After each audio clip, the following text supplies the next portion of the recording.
Hello guys, kagigising lang natin guys at Sunday ngayon. So kay wala man tayo pasok, so planning nga mo adto og Carriedo guys sa Quiapo kay magsimba. So unexpected guys nga natin nakita dito guys.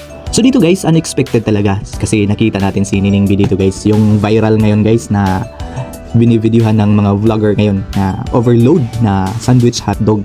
Tag 50 pesos lang to guys. Ang daming cheese guys. Sulit talaga ang 50 pesos mo dito guys, di ba? So, sa mga kabataan dyan na galaw-galaw naman, wag puro cellphone lang. Yun ang sinabi niya guys, di ba? O di ba, tingnan niyo guys, dami maglagay ng cheese. Di ba kaya siya dito lugi guys, o di ba? Isang kapatid niya guys, ang sipag rin. Yung lalaki naglagay ng sagbot, sagbot. Di ba guys? Sulit na sulit guys, pinagpilahan pa yan ng mga tao kasi mura lang. Ilan kaya yung ginansya niya dito guys? Ginansya, Tagalog. Dito guys, pinipilihan talaga ng mga tao dito yung paninda niya guys kasi mura lang at saka ang daming cheese at lalaki pa. Alam mo, 50 pesos lang, ganun na kalaki at kadami ng cheese, o diba? Sulit talaga yung 50 pesos mo dito guys. So ano pang hihintayin niyo guys pag nandito kayo sa Carriedo, Quiapo guys, galing kayo magsimba. Daan kayo sa Nining B. Sulit yung 50 pesos nyo guys, hindi kayo magmahay.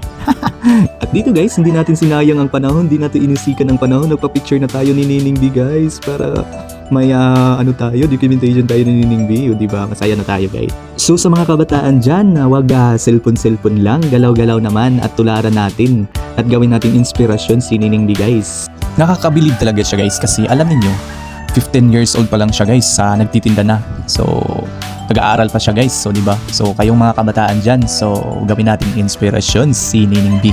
So ano pang hintayin natin? Kung may pagkataon tayo at wala tayong ginagawa sa ating bahay, wag puro cellphone lang. O diba? Grabe naman ang sipag. So hindi yan umaasa sa magulang guys, may sarili na siyang negosyo. Sa edad niya na guys, na 15 years old, nagninegosyo na.